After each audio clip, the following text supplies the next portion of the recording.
Mga idol, ito na ang request yung video kung paano gumawa ng isang small solar setup tulad ng setup ko dito sa bahay. Pero bago yun, alamin muna natin kung anong mga parts ang kailangan natin bilhin o orderin online. Tulad kasi ng setup ko dito sa bahay, lahat yun na order ko lang online tulad ng blue app, orange app, tsaka black app. At disclaimer lang din, hindi po ako professional, baguhan lang din sa pag-DIY solar setup. Natuto lang din sa mga tutorial at sa group. Binabahagi ko lang din ang mga natutunan ko. So, umpisahan na natin. Umpisahan natin mga idol dito sa ating inverter. Ang gamit kong inverter ay power inverter, 3,000 watts.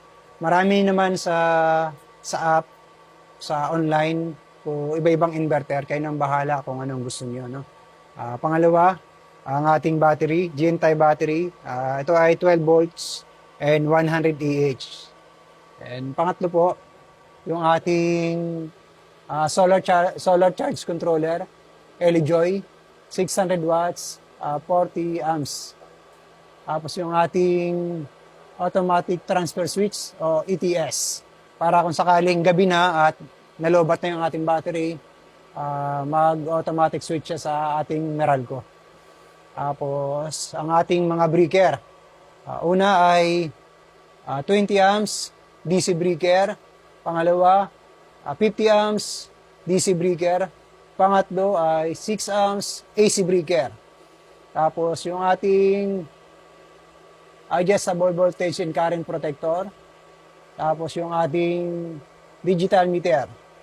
Tapos yung ating battery breaker papuntang inverter ay DC MCCB 100 amps. Okay, at dito naman tayo sa mga wire. Battery cable. Ito medyo malaki to. 4 AWG, medyo may kamahalan to. 1 meter. Tapos yung ating inverter cable. Kasama na to ang inverter cable kapag bumili kayo nito. Tapos yung ating solar cable, ito ay 10 AWG. Tapos yung mga wirings natin dito sa ating breaker, pwede nandito number 12, pero yung ginamit ko ay number 10. Mga idol, abangan nyo ang part 2 ng ating video kung paano gawin ang wirings ng ganitong small solar setup. Abangan nyo yung mga idol. At papalo na lang din sa aking account sa Blue App tsaka sa Black App.